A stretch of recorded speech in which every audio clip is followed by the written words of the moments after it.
Today on Mother Mayhem. Each time you practice, you're going to build the confidence in making choices that are aligned with your own values. And gradually, that is what's going to help you let go of beliefs that are truly not yours.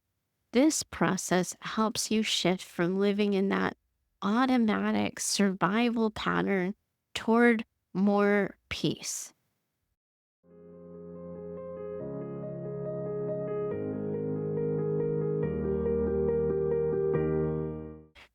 Welcome back to Mother Mayhem, the Narcissistic Abuse Recovery Podcast for Daughters. I'm your host, Heather Gray, and today I get to introduce you to Peggy.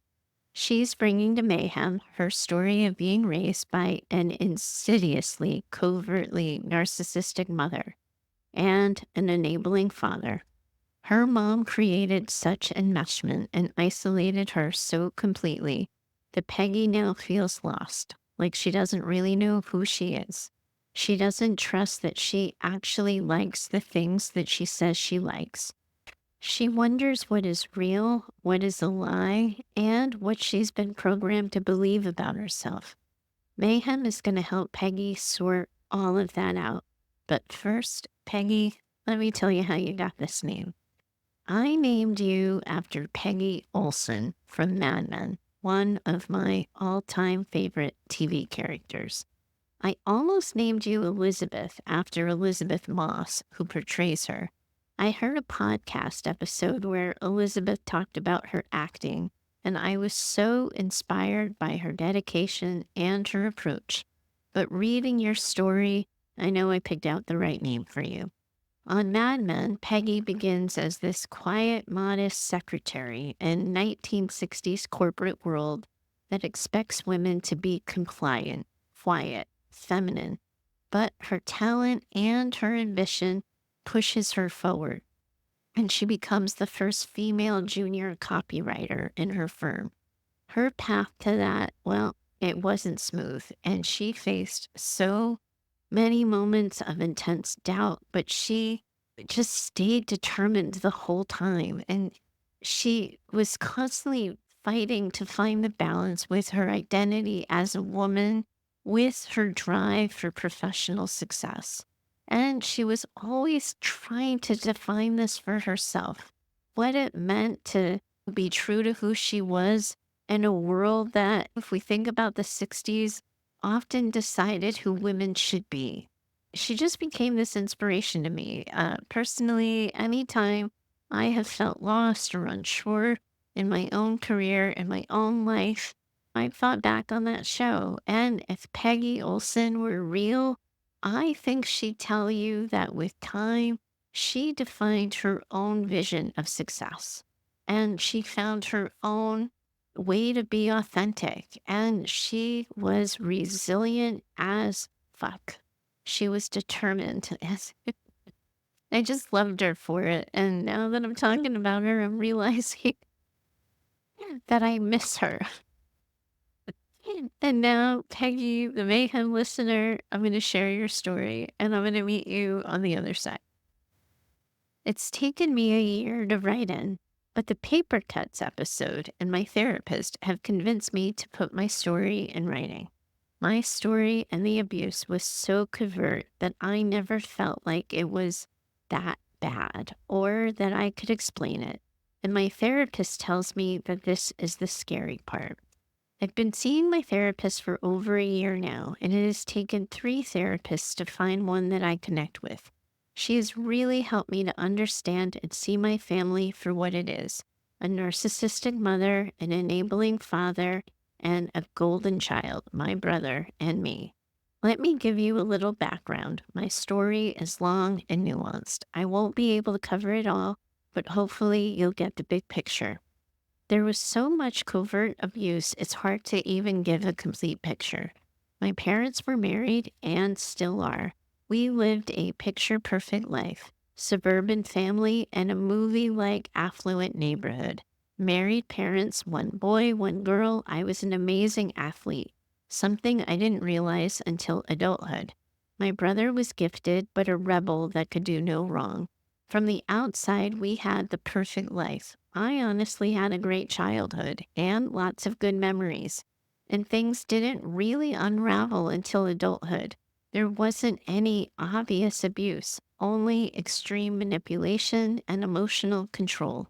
However, no one ever saw it, and at least they never said anything. Growing up, my mom was my everything. I was stuck to her like glue. I played travel softball, and I was good. I had tournaments every weekend and traveled across the nation to play. My mom came with me. We had so many adventures and good times together. I never really had friends. I didn't need any. I had classmates and teammates, but my mom was my best friend. I realize now that she manipulated that into existence. I can remember her telling me, I don't have long term friends. All my friends are temporary. I was about 9 at the time. Who says that to a kid?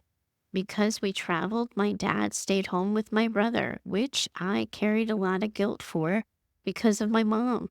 My family didn't go on vacations because of softball. My dad had to stay home and work because of softball.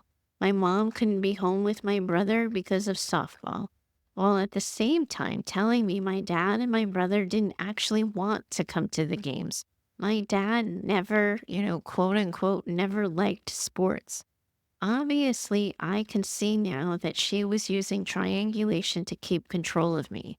But then I just knew I needed to be perfect and be immensely grateful my parents were sacrificing so I could play. Once I started high school, things got a little more tense, but I was still the perfect child. I was in high level classes, making A's and B's, playing high school softball and travel. My brother, however, was the gifted kid. He was smart. I was not. He was artistic. I was not. Identities I'm just learning I actually am as well. I was an average jock. My brother was a bad student. He did the bare minimum always. We are 4 years apart and never attended the same school together. I started dating, and now I recognize that that was probably the actual beginning of the end. It's where she began to lose control of me. I went through high school during the purity movement. This was the main method my mom used to control and shame me. She fed me lies about my boyfriend's cheating. She sent me articles about how any form of sex made me a bad person. This began a decade-long struggle of insecurity and relationship struggles. Later on, she would call me a slut and a whore for sleeping with men in my 20s. I went away to college. I was the first in my family to do so. I could have gone to college on a softball scholarship. I was good enough. However, for years, my mom had told me that I was not as good as everyone I played with. So I thought that that meant I wasn't good enough to get a scholarship. I also wasn't smart enough because obviously my brother was smarter. I came back for a break one time and my brother decided to tell my mom he had been smoking pot. He was in high school and it was pretty obvious he was part of the stoner crowd, something I would never have done. I wouldn't have even known where to buy weed, nor would I have ever done something that could have gotten me into trouble. However, when we told my mom he asked me to be there, she blamed me, told me it was my fault he smoked, and I should feel awful. What the actual fuck? It's fucking nonsense. I graduated college with a bachelor's degree in chemistry. An easy degree because I'm not smart. Oh, good for you, Peggy. That is a very Peggy line, by the way, if you don't know the show. At the same time, my brother graduated high school and decided to enlist in the Marines. This was an awful choice, and again, it was all my fault. However, the second he graduated boot camp, the military was the only worthy thing you could do in your life.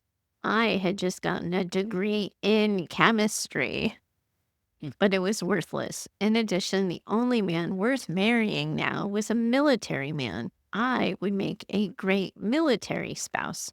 Our whole lives began to revolve around being in the military. My brother was amazing for joining and picked Japan to be his first duty station, as far away as possible. I went on to become a professional nanny, convinced by my mom that the only thing I wanted to be was a mother and a wife. I knew I was just training for that. Dating was still awful for a lot of years. My mom created dating profiles for me and started communicating as me. Jesus, my friend, trying to help me find the perfect guy. Eventually, I met my now husband, and she was not involved in any way. Whoop. Oh, good for you, Peggy. Good for you. Strike one. Miraculously, I met the perfect man for me. How I didn't end up in an abusive train wreck marriage, I will never know. He was the one who introduced therapy, boundaries, love, confidence, and so much more into my life. He saw me for me and loved me.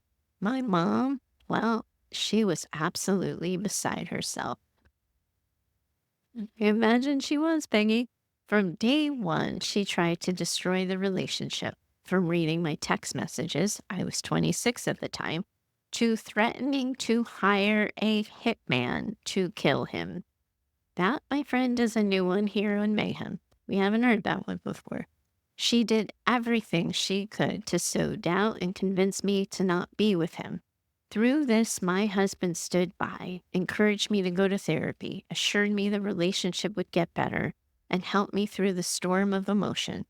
Once she realized that he was winning the battle, strike two, the smear campaign started. Of course it did, right on time.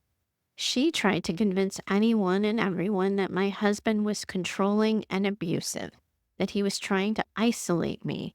Ironic, since he was the one pushing me to keep my relationships, especially with my mom, and find my own identity. He was convinced that she might come around eventually. We ended up getting married and we built a great life. COVID started, and boy, was that a delight for me. Well, that went either way for a lot of daughters. I absolutely couldn't have contact with her, and the space from her was delightful. We were planning to get pregnant around that time anyway, so we did. And of course, my mom was delighted, but wanted to control everything. She planned the shower, wanted to pick the name, design the nursery, and so on. Thanks to COVID, I was able to keep her at arm's distance. Thank you, pandemic. You hurt some and helped a lot of others too. What a funny thing that pandemic was, huh? It did so many things to these families. We ended up moving an hour away. Then they decided to move and buy a house 7 hours away. Huffa, lucky break. Leaving with the expectation that we traveled to them for visits and every holiday with a brand new baby, because of course they did. February 2021, my daughter was born. I didn't call my parents to tell them I was in labor. They didn't know until well after she had been born. She wasn't allowed to come to the hospital, and again, that was a blessing. I hemorrhaged severely at birth and had to be resuscitated twice. My parents came up a week after she was born. My mom looked at me in the face and said, "Glad you're alive," then made a sneaky remark insulting my daughter. Of course, it was a statement so slick only I would hear it and knew what it meant. It was so targeted. I was hurt and livid. We didn't see them again for 4 months. The next trip, a 7 hour drive with a 4 month old and a puppy, led to lots of big emotions and the long coming end of our relationship. While I can't explain the lengths that she went to control me, list all the manipulation, triangulation, or explain the million paper cuts, I hope you can hear the pain. Yes, I do, and we all do. And we believe you, Peggy. We believe you. My question for you is, how do we cope when it feels like our mother has infiltrated every part of our lives? I struggle now with generalized anxiety. I have an extreme desire, otherwise known as obsession, for people to see me as kind, a good person, and for people to like me. I struggle with what my true personality is, or if I'm just faking it. I struggle to make decisions in case someone disapproves. My mom was horrible with money, often getting our electricity or our water cut off because she went shopping and had spent too much, then would ask me to hide it from my dad. Every gift she got had a price. No gift we got her was ever good enough. I struggle with financial burdens from her using my student loans for her own spending. God damn motherfuck. I worry constantly about not being able to pay bills when we are so incredibly financially stable. I hate holidays that involve gifts, even though I love buying my daughter stuff. I'm a teacher and a mother, and I am great at both, but both are extremely hard. I'm constantly judged and trying to do my best. Some days I'm unsure if I chose these things because of trauma and conditioning or because it's something I truly love. I really do love both, and they challenge my anxiety and desire to be good. For obvious reasons, I struggle with friendships. I'm lucky to have found my husband, so I know I can form strong relationships, but I have zero strong friendships.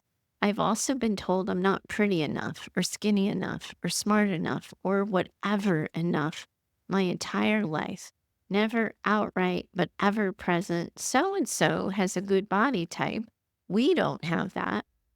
I struggle with being enough in any way. And that's just a few. How do we begin to put the pieces back together? I've considered EMDR to help with trauma, but read that it's not that effective with lifelong trauma, the little t, as it is with major traumatic events, the big T. When your mom is in everything you do, but not there at all, what do you do? Thank you for listening to us daughters and your podcast. P.S. Please take out anything you don't need, and I can't wait to hear your name from me if you use this. Peggy, I love how you ladies are getting so into the names that I pick for you and for each other. I've actually gotten a few emails where people have argued about the name I picked for someone. I get a lot of messages, and it's just this fun thing for me. It's such a hoot. And me, myself, I am childless by choice, but every week I get to name a daughter. What a silly thing. So, Peggy, here's what I want you to know first. Some of it, I think you already know. I can hear your wise mind coming right in through the letter, but I also think your trauma brain might actually need to hear me say it.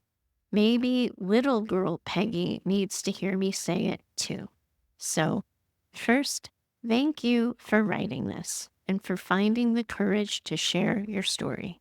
I know your story reflects the experience of so many daughters listening in to our conversation today. I don't think anyone here hasn't experienced those covert messages, manipulations, or controlling behaviors from their mothers at some point or time and another. In fact, I believe most people find this show because of that lived experience, likely more times than any of you would care to count. And I know too that all of the daughters listening hear what I hear, how deeply impactful these experiences have been and continue to be in your life. Your story paints a really clear picture for how covert narcissism, especially enmeshment, can infiltrate someone's entire sense of self so pervasively that it feels like trying to escape a shadow that never really fades. The experience you had with your mom, being her best friend, the isolation from peers, and then the intense pressure to meet her expectations created this web of confusion, guilt, self doubt. It is no wonder that you're wrestling now with anxiety, with people pleasing, and that constant, ever present need to feel good enough in every single role you take on. That kind of subtle, relentless conditioning is incredibly difficult to recognize and to untangle, especially when it's masked by that perfect family image on the outside. I want to validate that the struggles you are describing here are incredible incredibly common among daughters of covertly narcissistic mothers, especially those daughters who were also caught up in that kind of long-term enmeshment. The way your mom limited your independence while centering herself in your world has impacted your ability to feel secure in your identity and confident in your choices. And this often leaves daughters feeling like they're still fighting to prove their worth long after their mom's direct influence is actually gone. And I understand how all of this happened for you, how it's left you feeling like you don't know your own mind. I also hear the grief of looking back on the roads not traveled because your mom convinced you that they were off limits and that they weren't meant for you. We call this covert narcissistic abuse, but I also have to be clear here. It is covert emotional abuse. Here's how I see it. If you were to look up, God, I can't believe I'm telling this story.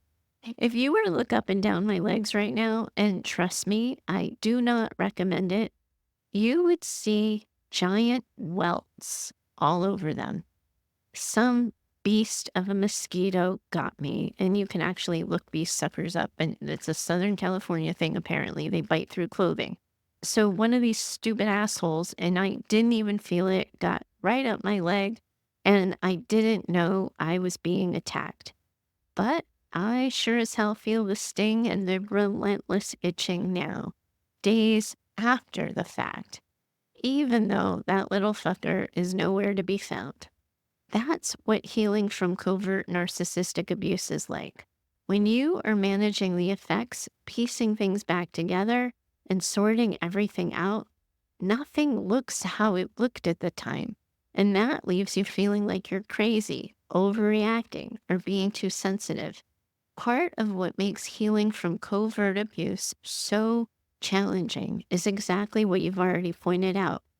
It touched every single part of your life at one point in time or another. It's not like you're just dealing with one flat tire that you can quickly replace. For you, it feels like the whole damn car needs to be brought in for service, and every part of it needs to be looked at, tweaked, considered, or replaced. And of course, that is going to feel so overwhelming for you. Of course, it's going to. And here's how I think we start making sense of this together. I know it feels like everything in your life has been touched by these experiences, and that makes it hard to see where to start.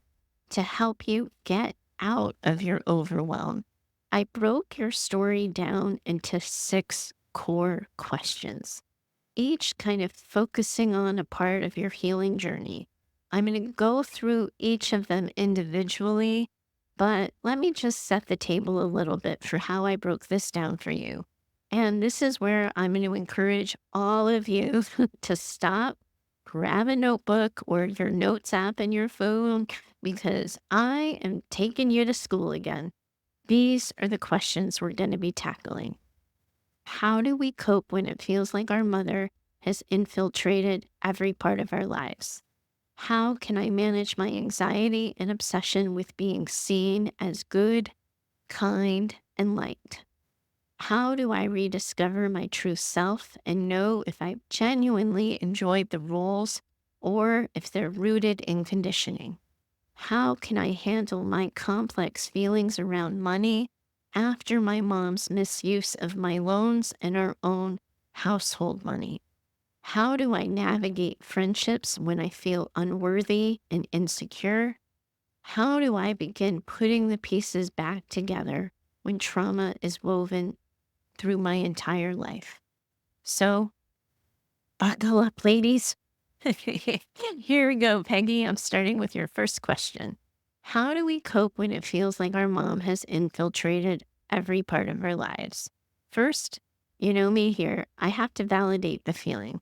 It is incredibly common for daughters of narcissistic moms to feel like your mother's influence extends into nearly every aspect of who you are and what you do. And this happens because for so long you were conditioned to organize yourself around her needs, her expectations, her ideals. And when someone is that embedded in our early lives, it creates mental and emotional habits that persist well into adulthood, even when she's no longer actively involved. And that's what leads you questioning which parts of yourself are truly you and which are rooted in her influence. So, to start coping, we have to focus on a few strategies that are going to help you reclaim your identity a little bit at a time. First, and we're not starting small here, friends, we have to help you separate your own values from your inherited beliefs from your mom. We got to get you to begin exploring your values. What genuinely feels meaningful to you versus what you might have learned to prioritize to meet others' expectations, especially your mother's expectations.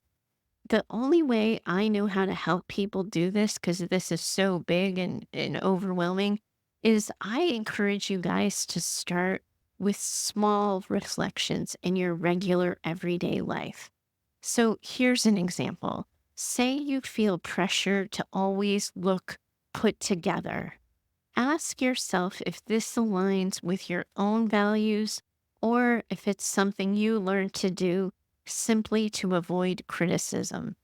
And if I'm walking you through this a little bit, I want you to start loosening your grip on the habit in what I call low stakes situations.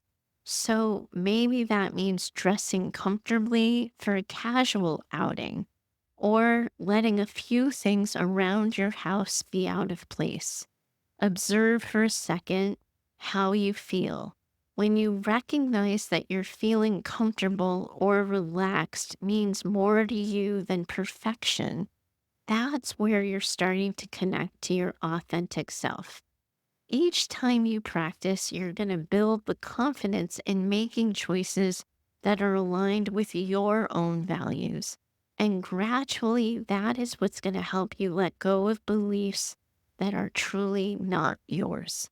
This process helps you shift from living in that automatic survival pattern toward more peace. Then we're not doing anything that's easy today, friends. All right, step two. So, next, we got to get you practicing getting your mom out of your head. Even if she's not physically present, her voice or her judgment might be still echoing in your mind. So, I'm going to want you to try something that I call talking back to her. When her voice or her influence shows up, acknowledge it, but remind yourself that you are now in control of your choices. You can do this by saying to yourself, that was my mom's view, not mine. And then you can redirect your focus to your own needs and your own preferences. Or if you're a little spicy like myself, every time you hear a voice that's not yours in your head, you can tell them to fuck off. This practice will help you reclaim your power and it helps you shift your mindset away from the person that's influencing you.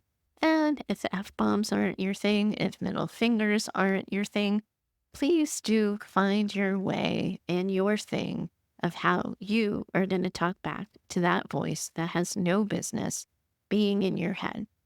Then I want to help you rediscover your joys and your passions. And for some of you, we're not rediscovering anything. We're doing it for the first time. So we're discovering your joys, we're discovering your passions. Reclaiming or claiming your life also means discovering what brings you joy. So, Peggy, I've got a triple dog dare question for you. When was the last time you picked up a softball? How does it feel now? Does it feel tainted by your past? Have you let go of something that was truly yours that you loved? Start small, low stakes. Choices like picking a movie or trying a new hobby or picking up the old one. Let yourself feel any of that resistance, but also give yourself permission to enjoy the experience. Over time, these little steps of finding your personal preferences, tuning into your personal preferences, that's how you're going to rebuild your sense of self and your sense of independence. We can't do this work without two things: patience and self compassion. It is impossible to do any of this without those things. Healing from really embedded patterns isn't ever going to be about being perfect. There's no such thing as student of the week in trauma recovery. And I can tell you from my own caseload, the student of the week people usually bomb out of therapy because you can't do it while pretending. The only way to do it is to go through and to actually do it imperfectly, because healing is about progress. It isn't about one and done checking things off the list. You can't just wear what you want once or choose what you want for dinner once and expect to suddenly feel healed. What I'm encouraging you to do is commit to practicing these skills anytime you have the opportunity. It is going to be a process and it's going to be painful and uncomfortable at times. But step by step, as you claim your decisions, your interests, your values, you are going to find yourself that you are starting to build a life that reflects you, not her. Okay, next up. How can I manage my anxiety and obsession with being seen as kind, good, and liked? Everybody, grab your notebooks, keep them handy, because my cognitive behavioral loving brain is kind of going to town right now. Um, so much of what you're asking here, Peggy, and all of your questions is how do we break habitual automatic thoughts? And this is how we do it. And ladies, I promise you, there is nothing sexy, nothing pithy, nothing nice about this, but it's effective. Remember what you've heard me say before on the show. Managing anxiety around being seen as good, kind, and liked often ties back to people pleasing tendencies that a lot, if not most, if not all, daughters of narcissistic moms are going to develop as a survival mechanism. You fear judgment, you fear rejection, you fear criticism, and that feels overwhelming. But it's important to understand that the desire for external validation doesn't define your worth. And here's how I think we can break it down into manageable steps. First, we got to recognize the root of your anxiety. So we're taking a step back and we're going to reflect for a second why this exists in the first place. What does being seen as kind, good, liked mean to you? For a lot of us, it's about feeling safe. It's about feeling loved. It's about feeling accepted, especially if our moms conditioned us to seek her approval in order to survive. So, understanding the root of the anxiety helps begin to separate your true self from that learned behavior. And then what we have to get you doing is challenging the all or nothing thinking.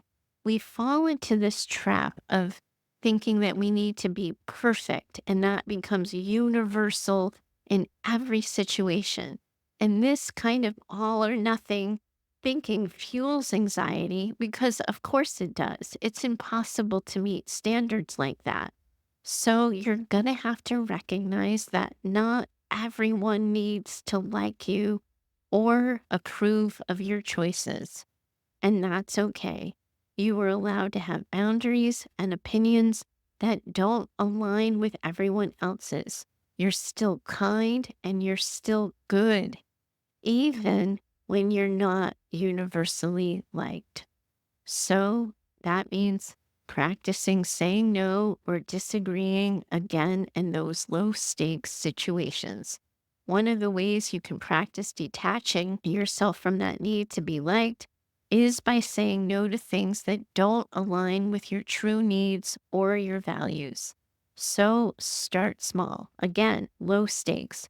Saying no to a request when you don't have the energy, expressing a differing opinion with someone who feels safe, even if it feels uncomfortable to say so.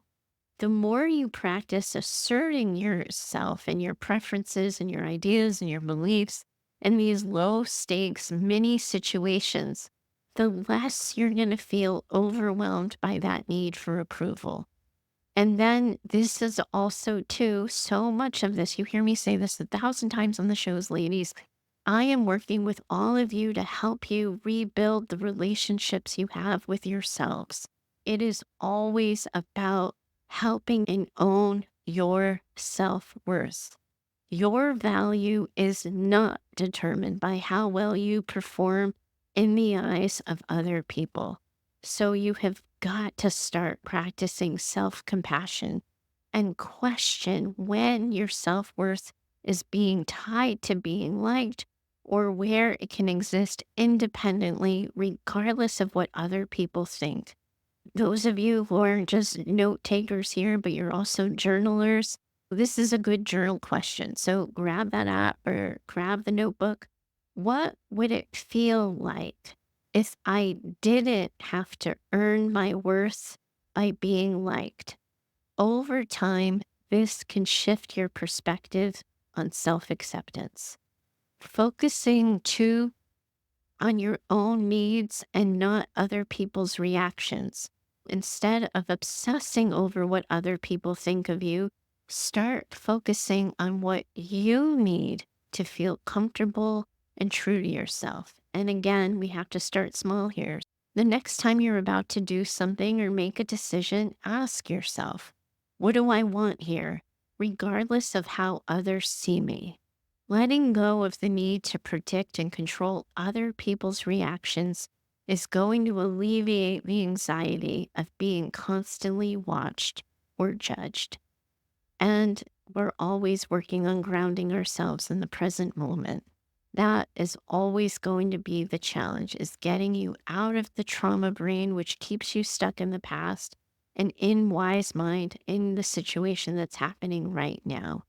Anxiety comes from worrying about the future, what might happen, how others might see you, how they might react. Grounding techniques are going to help you focus on staying present in the here and now. So, we're talking about mindfulness, deep breathing, body scans. All of those are going to be effective ways to bring your attention back to what's happening right now. You've heard me say this too, right? Anything you can see, taste, touch, feel, smell, rather than getting lost in all of the worries about what might happen or that need to be liked or fearing rejection. Just focus on what's in front of you right now. And right here is where I'm going to remind you to stick with your therapist. And also, if you can, join Tuesday group.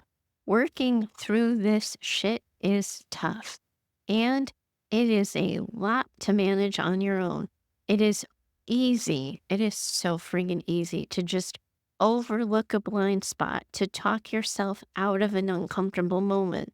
And in group, Peggy and all of you listening, you're going to find a trusted community that really does understand your experience. Connecting with other people on the same journey can offer comfort and accountability without having to choose between the two.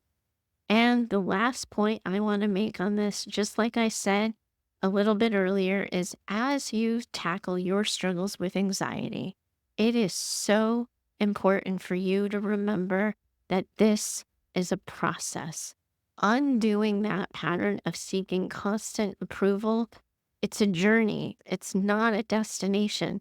So you're going to have to be patient with yourselves and practice these techniques. But with time, you will start to feel more confident in your ability to be true to yourself, regardless of other people's opinions. Okay, let's move on to your next question. How do I rediscover my true self and know if I genuinely enjoy my roles or if they're rooted in conditioning? Whew. Peggy, you don't ask simple questions. All right, here goes. Okay. So, rediscovering your true self and determining whether or not the roles you play are genuinely yours or shaped by conditioning, it's going to take some time here. And you're going to have to be careful with yourself. But I want to remind you, too, that what you're asking here is really personal. And it can be hard, especially when you've spent so much time adapting to what others expect, whether it's to be the good daughter, the helpful friend, or fulfilling any other role that you've learned along the way. Over time, those roles get so tangled with who you think you are. Then in reality, they may be more about meeting other people's needs than honoring your own. And this, you're going to have to spend some time thinking about this, like not just being patient with yourself, but really spending some time thinking about this. And I already covered a lot of this in more depth in episode 65. I called that episode, Who Am I? Discovering, Knowing, and Owning Your True Self After Trauma. So if you haven't already, I'm going to send you back to that episode. I also, in that episode, provided not one, not two, but 23 journaling prompts in that episode to help you get started on that journey and on that conversation. So I'm going to link to those prompts in the show notes for today's episode so you guys can have easy access. But let me just take a moment to acknowledge that that is some hard work, and it is not going to be something that happens overnight, as evidenced by 23 journaling prompts. For so long, we're conditioned to play roles that we think define us, whether it's being that perfect daughter, the dependable friend. And those roles stem from that deep desire to meet the expectations of other people. They can become so ingrained that it's hard to separate them from who we truly are. So, rediscovering your authentic self, or like I said earlier, discovering your authentic self for the first time, it's going to lie in that self reflection. It is going to be inside that self awareness that you're going to find this. It doesn't mean that you have to have it all figured out right away, but it does mean taking the time to check in with yourself. What parts of your life truly bring you joy? And what parts feel more like obligations? Things you do because you feel you should or because you have to. When you are reflecting on the roles you play, ask yourself, what do I genuinely enjoy about these roles? What feels draining or obligatory? And if something feels off, it is worth exploring why. Does it truly align with who you are, or is it rooted in the habits you have learned over time? Remember what I've said on this show and previous episodes, paying attention and connecting to your passions, the things that light you up. Over time, it's easy to lose sight of what brings us joy when we're so focused on meeting the needs of other people. What did you used to love to do before you put it all aside for what others needed you to be? Maybe, Peggy, it wasn't softball. Maybe it was something you never got to do. Maybe it was something you always wanted to do, but you talked yourself out of it because of that censor that your mom placed on you anytime you started to think for yourself. And again, start small here, but do consider revisiting those activities or visiting new activities for the first time. See how they feel for you. Do they bring joy? Do they feel like something you're doing just because I told you to? Do it feels like you're doing things because it's what you've always done? This is a gradual process, and there isn't going to be any kind of rush or any kind of time demand coming from me on it. Be patient with yourself. because we're unpacking all of those layers of old conditioning. And this process is about connecting to the parts of yourself that you've either lost touch with or you have to get to know for the first time. You're introducing yourself to all of these parts of yourself. And some of this is going to be new and intimidating. So we want you to take time to do it slowly, to be gentle, so you can really explore what is truly yours. Take small steps. Doing this in small steps is almost a requirement because if you go too fast, too far ahead, you'll only end up stopping or freezing, and then you get bitten on the ass by all of it anyway. So go slow.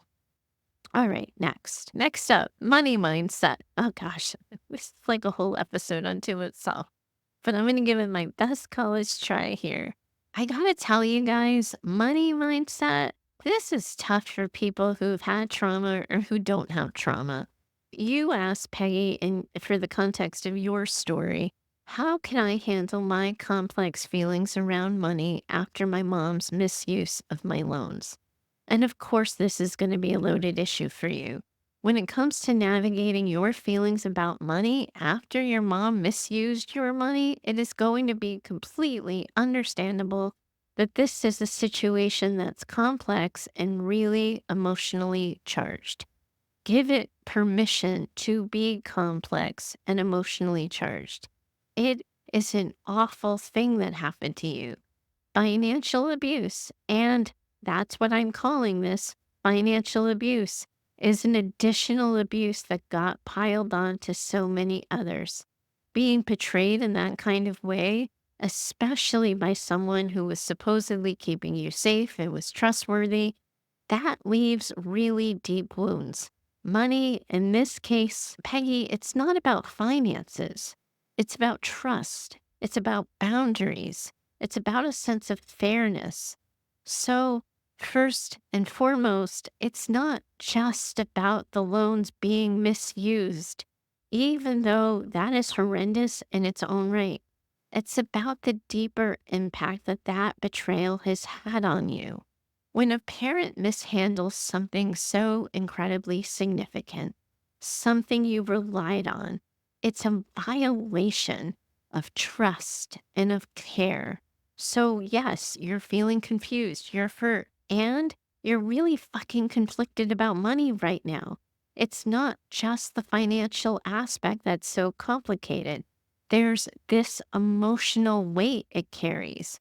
Money, in this example, is going to feel tainted by that entire experience. So you might associate it with guilt, with betrayal, with anger, with that lack of control, all while trying to balance your own relationship with it and feel like you have control over it. You're likely feeling like money is the source of stress, not the source of security or freedom, when in reality, it should be something you can rely on. That emotional disconnect is common after that kind of experience. It's going to take you some time to process that and heal from it. And those feelings, they're complex and they're complicated. But I think what can help you here is if you recognize there is no right or quick way to resolve them. Part of this healing process here might involve setting boundaries around money with yourself and other people to regain that sense of control and security. It might be helpful too to start unpacking some of the feelings all of this brings up, but with compassion for yourself, paying close attention to your narrative, recognizing that your reactions to money now are obviously going to be rooted in those past experiences that at the time felt beyond your control, but they don't define your present, they don't define your future. This is not that. Your mom is not involved now. You're cleaning up her mess, but what used to be isn't what is right now. Like you're defining and building your future relationship with money. And if I'm going to break this down for you, Peggy, I want you acknowledging the hurt and I want you validating the feelings. You got to give yourself permission to feel whatever it is you're feeling about this, the anger, the betrayal, the sadness, the confusion. All of that is really valid. You have got to take some time to sit with the feelings and pay attention to the impact of what happened. That's where those of you who love to journal, that's a really good time for this. Getting it all out on paper, making it feel less overwhelming, helping you identify the patterns and the triggers you have around money, acknowledging the hurt so you can allow yourself to move through it, so you can see this is not that. I am not unsafe right now. This was my past. This isn't what is right now. Rebuild or build for the first time your sense of control around money. Money, for as long as you can remember, it's been this source of stress and uncertainty. But now you're taking these small steps, you're reclaiming your control over it. So let that empower you, let it be empowering. Start setting the boundaries around your financial decisions. See yourself keeping your boundaries around your financial decisions. And you might need to create a budget, track your spending to build your awareness of where your money's going, not to punish you, not to imply that you don't know how to spend your money. The exact opposite, Peggy, to get you to see this is not that. You are not there anymore. You do have control over your spending. You are spending your money in ways that are smart, that ways are in your control. And a small action like that is going to help you feel more grounded and more in control of your financial situation. And that is going to help you trust yourself because that is what you're really struggling with, trusting yourself to know that you can spend X amount, that you're capable of saving X amount, and that you will not betray yourself financially. Then this is about shifting the money mindset. So exploring and spending some time with yourself about how has your relationship with money changed because of this experience? Do you view money as this source of betrayal? Is it still something you see with suspicion? What might you need to do to see it differently? Challenge your beliefs, reflecting on times too when money has been the tool for growth, when it has been the support in your life. Answer back to that negative ticker tape. This is not that. Money has helped me when. Money has been my friend when. Money has had my back when. I have made good decisions with money when. I took care of myself financially by.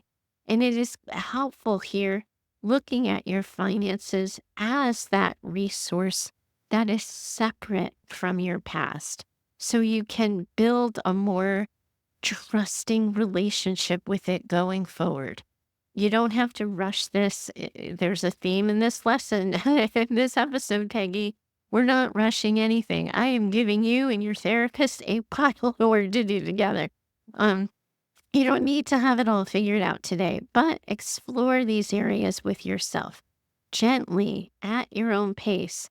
It will create a solid foundation for healing. Allow it to be a process and allow that process to unfold and to become whatever it needs to be.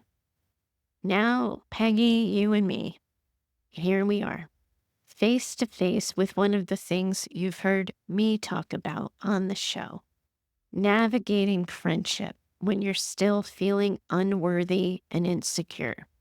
If you've been following along with my own journey, you know I've been spending a lot of time personally on this. And I'm going to do my best here to break down what I've been learning and the things I've been focusing on in my own life. And I hope that in doing so, I'll help you and everyone listening too. Here's what I've come to believe to be true. When you feel insecure in your own worth, it is natural to question others whether or not they truly value you. And that can make maintaining healthy, balanced friendships really hard. What I want to remind you of here is your worth is not tied to anyone else's approval or validation. Your inherent value is unshakable, even if it doesn't always feel that way.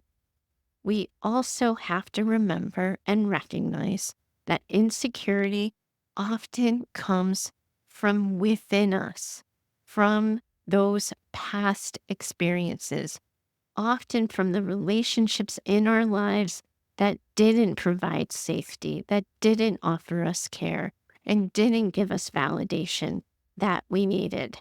This doesn't mean that your patterns have to define the present relationships, though. You can start to challenge those beliefs about yourself and little by little reconnect to the fact that you're worthy of love, you're deserving of support, and you can have connection just as you are. Now, I needed to take a master class in practicing self compassion. And I know I'm starting to sound like a broken record on this one, but it is so true. So many of the questions today, their answers have to include self compassion. And I would argue that that is likely going to be true for any answer to any question we ever have on this show. But Peggy, you have got to also allow yourself to feel what you were feeling without judgment.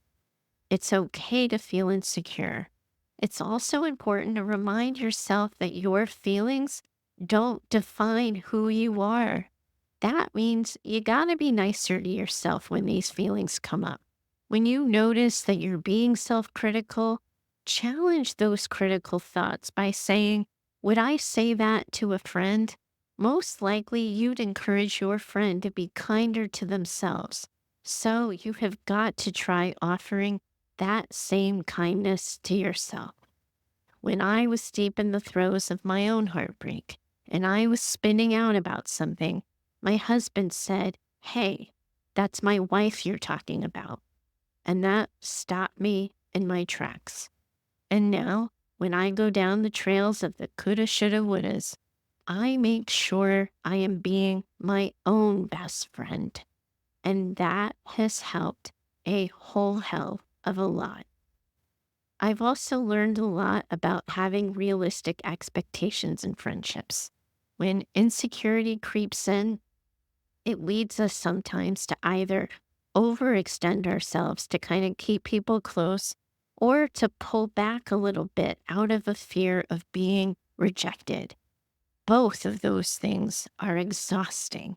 So I would encourage you to take a step back and ask yourself, what do I really want from friendship? Are you hoping for deep supportive connections? Do you need space to be vulnerable? Understanding what you truly need is going to help you navigate your relationships in a far more balanced way. It also helps you communicate your needs more clearly with the people you're meeting, encountering, and connecting with. It's okay to set the boundaries that honor your emotional space and your self worth. And you gotta practice vulnerability in small steps and these little low key, low stress situations. One of the hardest things to do when you're feeling insecure is opening up, but vulnerability is our superpower. It's actually what deepens connections. So start small, start sharing authentic things about yourself. Maybe it's a fear you have or a goal you're working on. Notice how someone responds. You might be surprised to see that they're pretty receptive. Over time, this is going to help you realize that your insecurities are shared by other people and in their own ways too. It also creates this space that allows other people to show up for you, to validate your feelings and remind you that you are worthy of love and of connection. And You got to recognize the value you bring to connections and to friendships. If you are struggling with feeling unworthy, it can be so easy to focus on what you lack, what you think is missing. But remember, friendships are reciprocal. You bring your own unique qualities to the table, whether that's kindness, humor, loyalty, or deep empathy. Reflect on the ways that you can contribute to the connections. This is a big one, Peggy, and all of you listening, but tattoo this one on your foreheads. Actually, now I'm laughing at myself because I just got my first tattoo last week. And now apparently I'm advising everyone to ink up like I'm some expert on the topic. But seriously, ladies, you got to write this one down. Unworthiness is a feeling. It is not a fact. I'm going to say that again. Unworthiness is a feeling. It is not a fact. Your feelings of unworthiness are just that, feelings. They don't represent a concrete truth. When you feel insecure, remind yourself that it's temporary. It doesn't define who you are as a whole. And then you've got to practice reframing those thoughts by identifying the things you like about yourself, no matter how small they might seem. It could be a recent act of kindness that you did, a strength you have, or the way you show up for others. Over time, you're going to start to see that your worth is built on far more than any feeling of insecurity or doubt. Navigating friendships when you're feeling insecure, it is going to take some time and some patience with yourself. And it is okay to have those moments when you're feeling unsure. Ask me how I know. But what really matters is how you care for yourself through those moments and how you approach the process of healing your relationship with yourself. You deserve to have friendships where you feel loved, supported, and valued, just as you are. I promise you that, Peggy. I promise you that. Okay. Peggy, everyone, still with me? 6 questions. I should have thought this one through a little bit. You asked, how do I begin putting the pieces back together when trauma is woven into my life? All right, here goes. I'm going to dive in. Here's what you already know. Healing from trauma, it's a process and it is challenging, but it is also, everyone listening, deeply possible. Each small step you take, no matter how small it seems at the time, is a win. And part of that healing journey involves discovering or rediscovering the parts of yourself that you got disconnected from in order to survive. So we're going to recognize that trauma, when it's woven into your life, is a part of your story. But it doesn't define you. Your trauma doesn't erase your worth. And you are not bound by your past. What you're doing in this moment right now, Peggy, asking for guidance, exploring healing options, seeking support, that is how you do it. This is the process for reclaiming or claiming your life. One of the ways that you're going to start to put the pieces back together is to gently engage with all of these different fragmented parts of yourself. And yes, this could be through therapy or through techniques you mentioned like EMDR. Now, I know the research you were referring to on that, but honestly, I just have to tell you that a lot of clients of mine have done really well with EMDR regardless of what they're bringing to the table. It helps you desensitize painful memories and it helps you reconnect with yourself. After all, with everything being so covert, you felt changes and shifts as energy in your environment, not as incidences. So you're likely really sensitive to shifts in energy. EMDR can help you reacclimate and be less reactive to things when they start to shift around you. And it very well might help by allowing yourself to experience healing, and it might allow you to have an easier time accessing self compassion if you're still finding that hard to do. I would encourage you and your therapist to explore together whether or not a referral for that might be appropriate. EMDR is not going to erase the past, but it can help you feel more grounded in the present and hopeful about the future.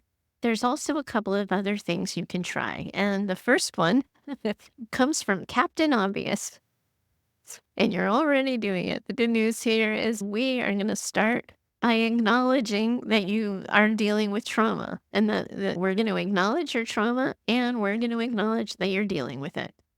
Sometimes trauma becomes that thing we bury because it's painful and it's too hard to face. But healing means we're acknowledging the hurt.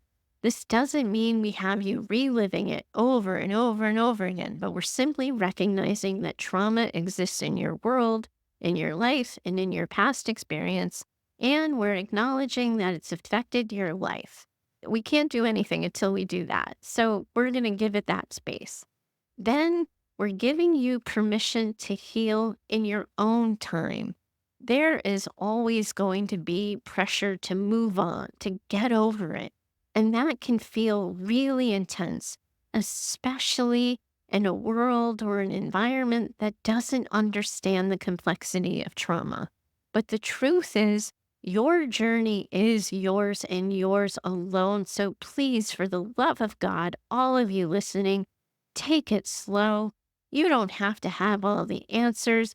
There is no such thing as some fixed timeline for when everything should start feeling better.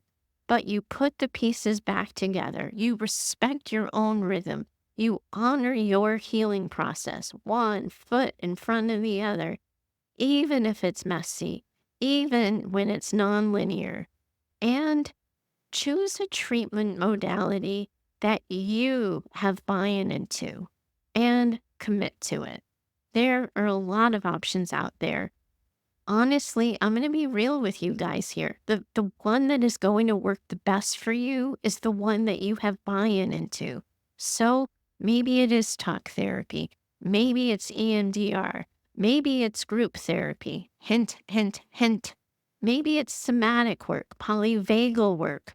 Whatever sounds and feels true for you is going to be the thing that works for you. Trauma resides in the body. So you're going to have to remember how to connect to or reconnect to your body and your needs. Trauma can make us feel disconnected from our bodies and from our needs. So connecting or reconnecting is going to be that really super important part of healing. You're going to have to get good at those grounding techniques. Looking at gentle, I'm talking a mile a minute because I feel like I've gone on and this is getting so long. But like, you need the grounding techniques. You need gentle movement. Even just taking the 10 seconds to see how your body feels in different moments. Listening to your needs, whether that means resting, engaging in something creative, reaching out to someone else for support. It is about reestablishing a relationship with your body or establishing one for the first time and with your feelings so that you can start to trust yourself again. And Peggy, I know you're feeling lonely and disconnected, but I want you to remember healing from trauma isn't about erasing the past. It's about integrating it in a way that is going to allow you to move forward with strength, with understanding, and with so much more compassion for yourself. With time and patience and the right tools, you can start to feel whole for the first time in your life. Even if some of those pieces take some time to find and to put back together. All of you are in this incredible community of women around the world who are in this together. And I, for sure, most definitely, am in it with you too. Bye for now.